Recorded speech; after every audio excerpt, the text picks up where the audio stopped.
공무원 연금을 받는 근로소득자가 지난해 기준 10,000명이 넘고 이들의 평균 연봉은 6,300만 원으로 집계됐습니다. 정부가 내년에 세계은행과 국제개발협회 등 주요 국제금융기구에 3,000억 원을 출자합니다. 5만 원권 시중에서 사라지는 현상을 막기 위해 금융당국이 대책 마련에 나섰습니다.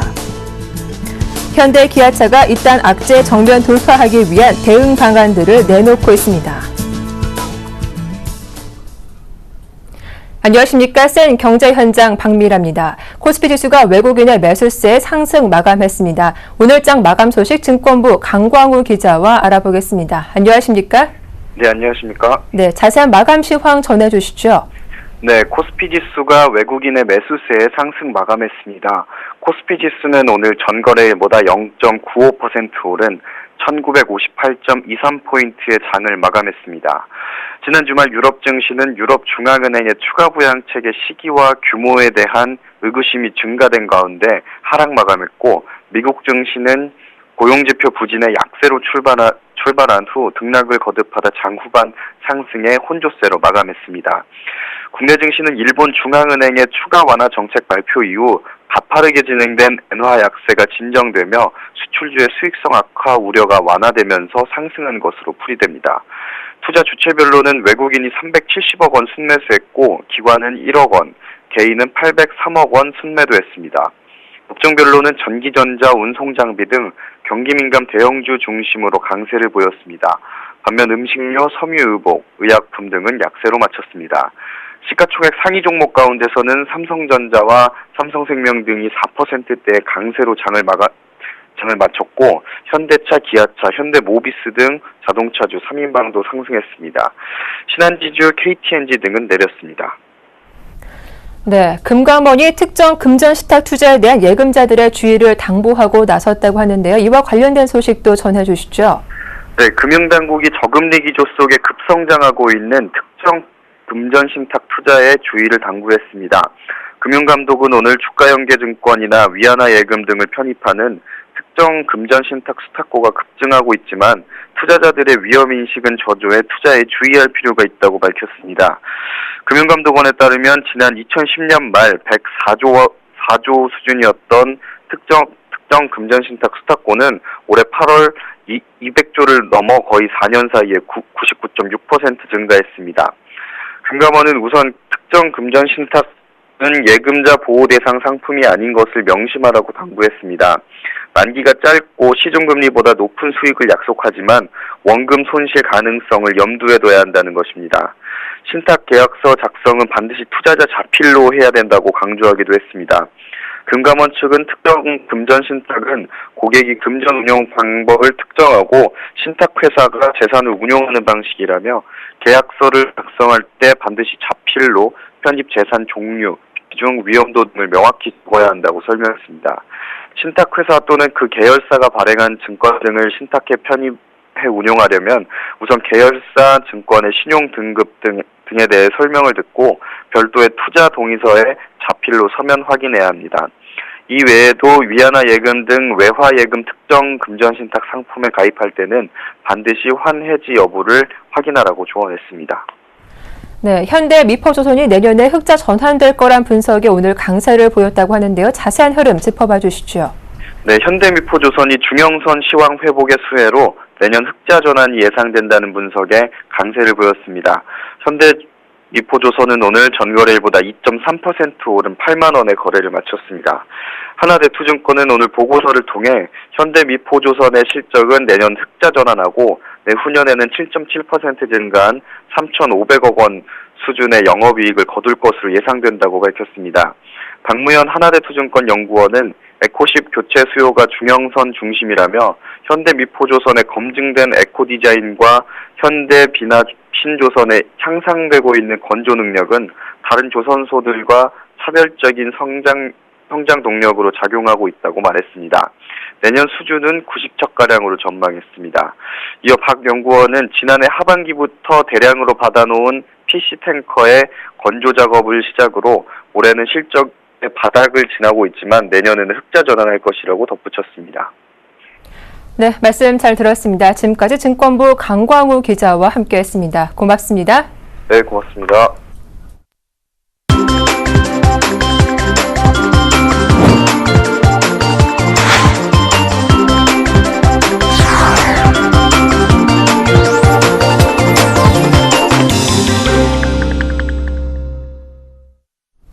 오늘의 주요 뉴스입니다.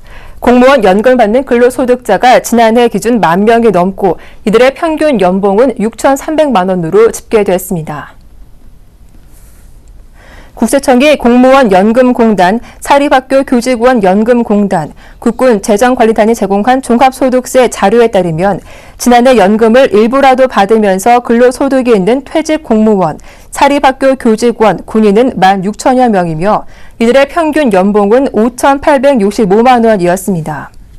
공무원 연금 수급자 가운데 근로소득이 있는 퇴직 공무원은 1,624명, 이들의 평균 연봉은 6,293만 원이었습니다. 연금을 받으면서 근로소득이 있는 퇴직 사립학교 교직원과 퇴역 군인은 각각 1,953명, 3,482명으로 집계됐습니다.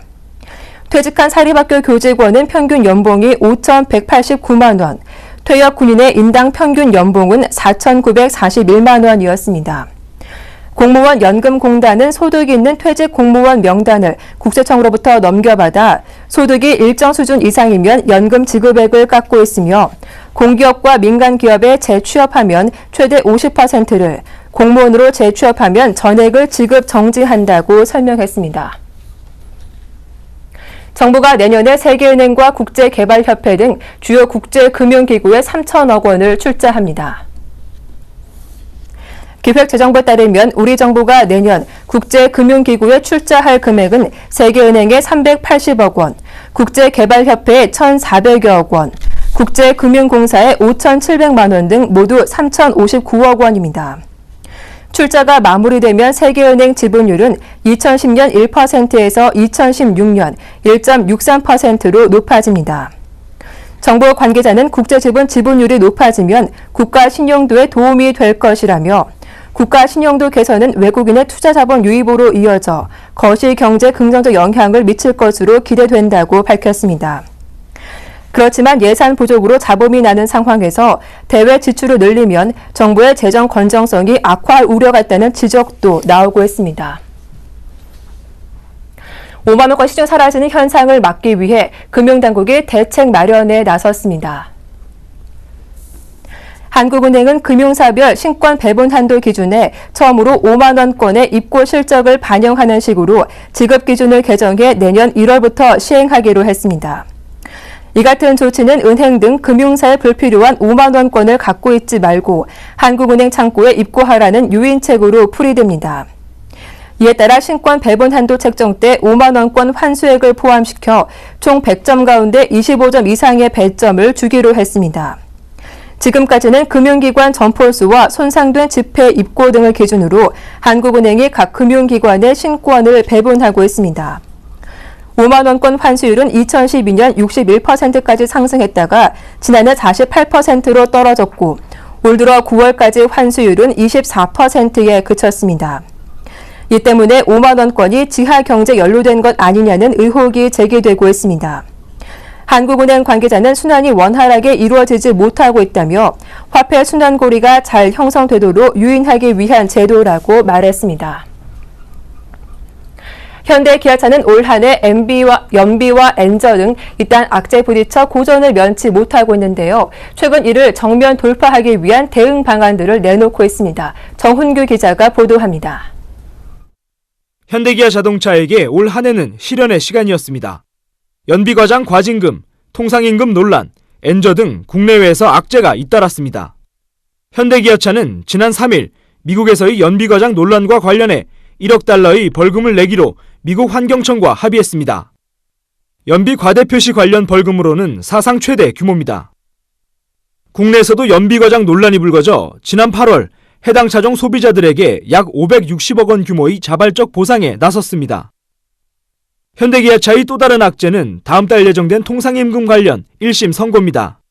현대차 노조원 23명은 지난해 3월 서울중앙지법에 사측을 상대로 상여금과 휴가비 등 6개 항목을 통상임금에 포함시키고 소급분을 지급하라는 대표 소송을 냈습니다. 법원이 노조의 손을 들어줄 경우 현대차 5조 원을 비롯해 현대차 그룹 전체에서 추가 부담해야 할 인건비는 첫 해에만 13조 2천억 원에 달할 것으로 업계는 추정하고 있습니다. 엔저를 무기로 가격 경쟁력을 높인 일본 업체들과의 경쟁도 힘겹습니다. 그동안 8%대를 유지하던 현대기아차의 미국 시장 점유율은 지난 8월 7.9%로 떨어진 뒤 9월에는 7.8%로 뒷걸음질했습니다. 상황이 이렇다 보니 현대기아차의 최근 행보는 여느 때와 다른 비장함이 느껴집니다. 우선 최근 잇따른 연비 논란은 전화위복의 기회로 삼겠다는 전략입니다.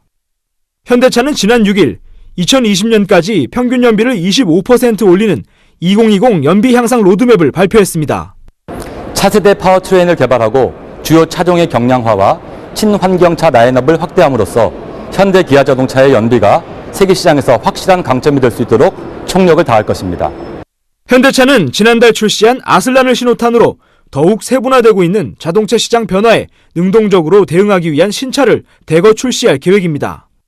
D세그먼트 SUV를 빠른 시간 내에서 모여 전 세계적인 SUV 수요 증가에 능동적으로 대응토록 하겠습니다. 또한 현대차는 지난 6일 현 상황이 위기라는데 노조와 공감하고 공동선언문을 선포하는 등 노사와의 소통에도 적극적으로 나서고 있습니다. 현대기아차가 최근 잇따른 악재에 정면 돌파의 의지를 보이고 있습니다. 전화위복의 기회로 삼아 국내외 시장에서 떨어진 점유율과 수익성을 회복할 수 있을지 관심이 집중됩니다. 서울경제TV 정훈규입니다. 저금리로 촉발된 주택 임차 시장의 월세 비중 확대가 중산층까지 위기로 내몰고 있습니다. 때문에 가처분 소득이 줄면서 소비 심리까지 위축될 위기라는데요. 자세한 소식 건설부동산부 조곤현 기자와 알아보겠습니다. 안녕하십니까? 안녕하십니까? 네, 일단 월세 꾸준히 늘고 있다는 얘기가 나오고 있습니다. 얼마나 증가한 건가요? 예, 최근 2, 3년간 월세 증가세가 두드러지고 있습니다. 국토교통부에 따르면 지난 9월 말 현재 주택 임대차 거래에서 월세가 차지하는 비중은 41.6%에 달하는데요. 이는 2011년 9월의 32.9%보다 8.7%포인트 높아진 비율입니다. 하지만 월세의 실제 비중은 이미 50%를 넘었다는 것이 업계의 관측입니다. 현재 전월세 거래를 확정일자 신고를 기준으로 집계하기 때문에 확정일자를 받지 않는 순수월세나 재계약을 통해 전세에서 보증부 월세로 전환되는 경우는 통계에서 빠지기 때문입니다.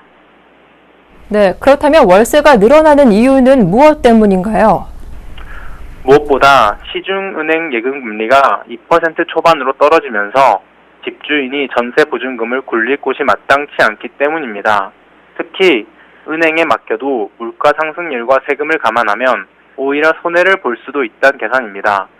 특히 과거 집값 급등기에는 시세 차익을 노려 주택 구입 시 전세 보증금을 끼고 사기도 했지만 최근에는 시세 상승 기대감이 사라져 이런 수요가 주는 추세입니다. 따라서 전세의 월세 전환 추세는 당분간 지속될 것으로 보입니다.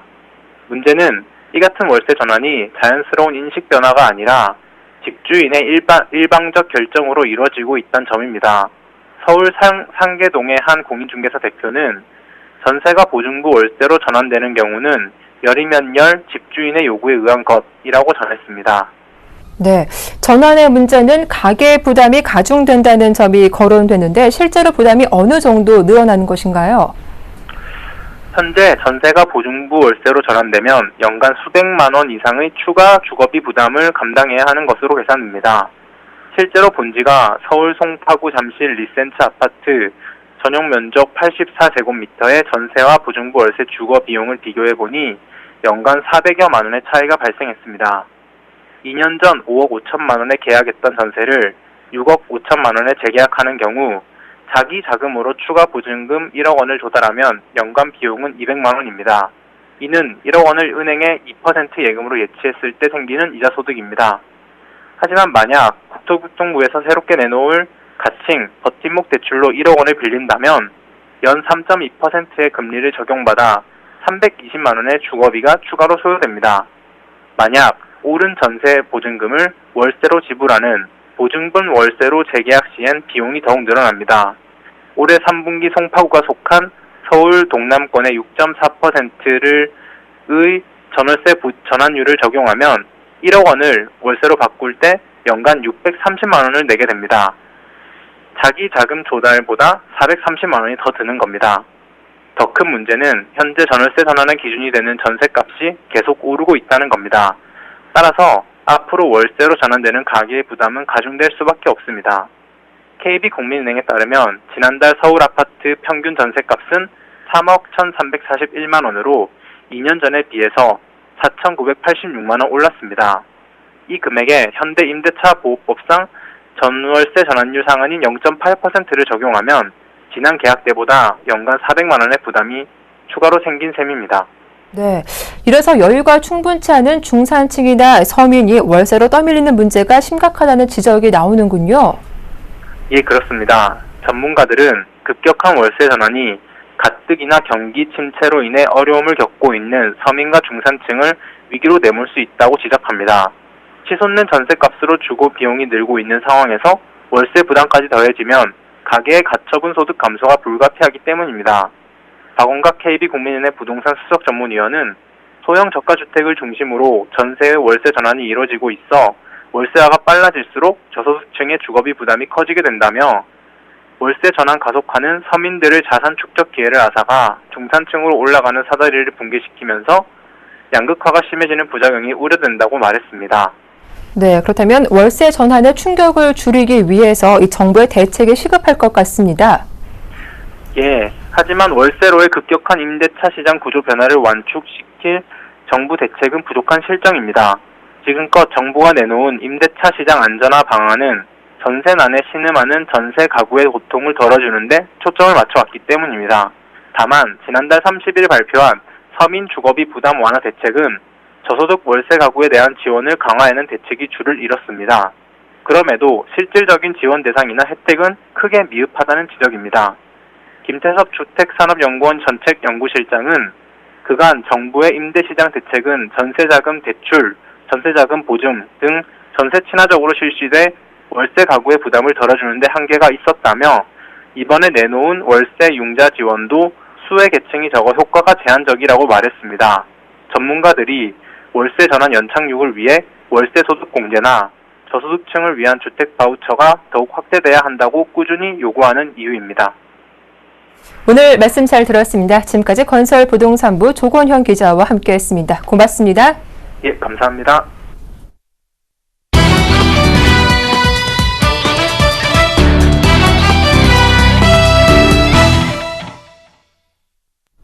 오늘 한국과 중국의 FTA 협상이 타결됐습니다.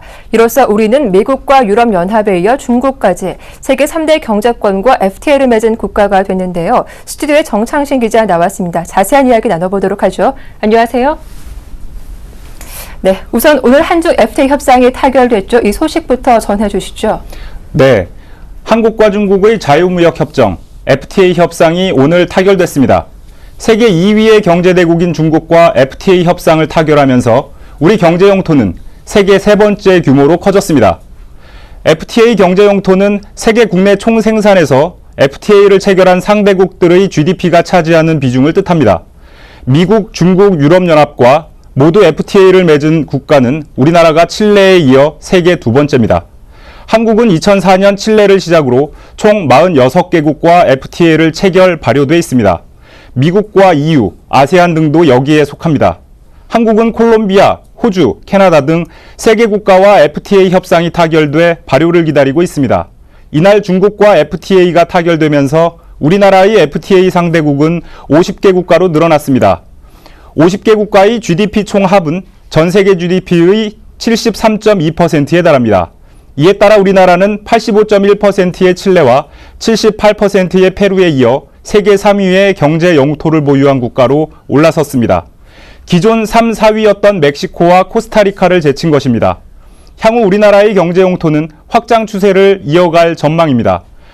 산업통상자원부 관계자는 자원 빈국인 우리나라가 경제 활로를 모색하려면 무역에서 답을 찾아야 하는 만큼 FTA를 통해 경제 영토를 넓혀가는 작업은 계속될 것이라고 말했습니다.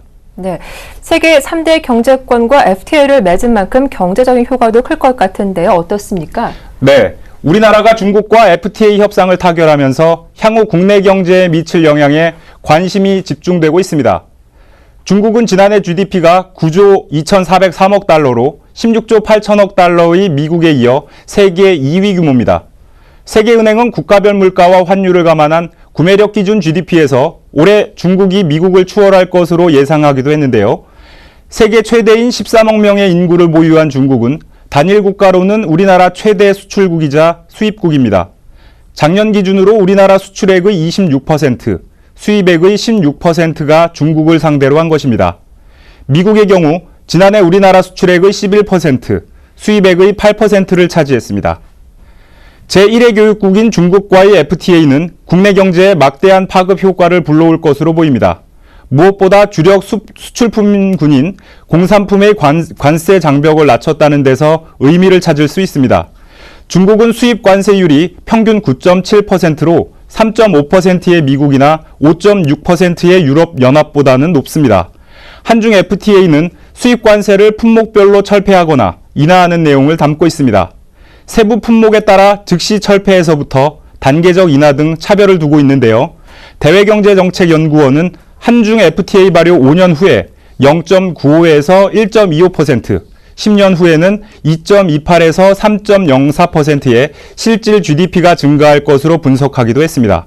한국에 대한 중국의 투자 확대도 예상됩니다.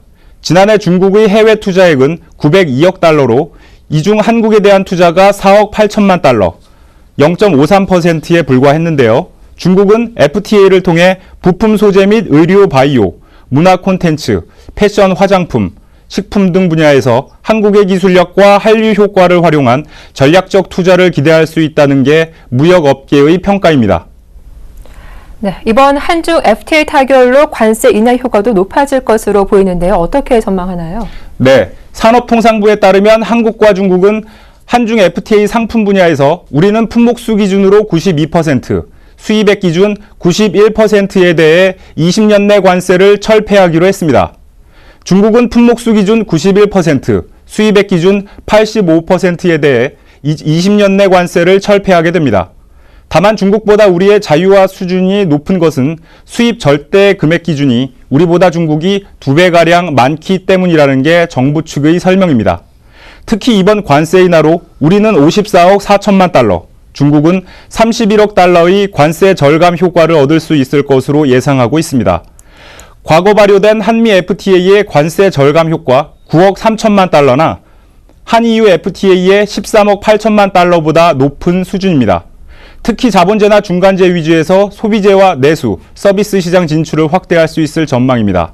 여성용 의류, 영유아복, 의료기기 등 중소기업 유망 수출품과 전복, 해삼, 김 등 농어민 품목 위주로 중국 시장 진출이 기대됩니다. 하지만 당초 우려됐던 농산품 품목 자유화 기준은 품목수 기준 70%, 수입액 기준 40%로 일부 품목에 대해 시장을 개방해야 합니다. 다만 이는 역대 FTA 가운데 최저 수준이며 특히 쌀은 한중 FTA에서 완전 제외키로 합의했습니다. 이외에도 고추, 마늘, 양파 등 양념 채소류와 소, 돼지고기, 사과, 배 등 총 610여 개 품목이 양허 제외됐습니다. 네, 끝으로 한중 FTA 협상이 타결되면서 앞으로의 절차에 관심이 모아지고 있는데요. 어떤 절차가 남아 있습니까? 네, 한중 FTA가 발효되려면 가서명, 정식 서명, 자국 내 비준 절차 등을 거쳐야 합니다. 양측은 우선 합의 내용을 담은 협정문을 영문으로 작성해 잘못된 부분이 없는지 법률 검토 작업을 해야 합니다. 여기에는 통상 2-3개월이 걸리는데요. 영문 협정문에 가서명하면 각자 이를 자국 언어로 번역하고 서로 검증하는 과정을 거치게 됩니다. 이 작업에도 보통 3개월이 소요됩니다. 산업통상자원부는 가서명 영문본을 FTA 홈페이지에 공개하고 국문본에 대해서 국민 의견을 수렴하는 과정을 밟습니다. 그런 다음에 영어와 해당국 언어로 만든 협정문에 두 나라가 정식 서명하게 됩니다. 양측이 서두른다면 내년 상반기 중 정식 서명이 가능합니다. FTA 발효를 위한 가장 큰 관문은 바로 비준입니다.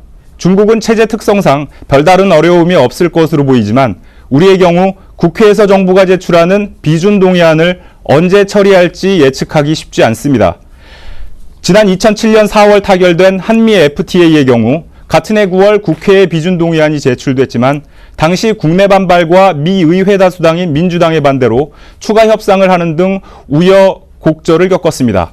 비준 동의안은 2011년 11월 국회를 통과해 2012년 3월 발효됐습니다. 협상 타결에서 발효까지 5년이 걸린 것입니다. 그렇군요. 예, 지금까지 한 주 FTA 타결 소식에 대해서 경제산업팀 정창신 기자와 함께했습니다. 도움 말씀 잘 들었습니다. 고맙습니다. 센 경제 현장 여기서 모두 마치겠습니다. 함께해 주셔서 고맙습니다.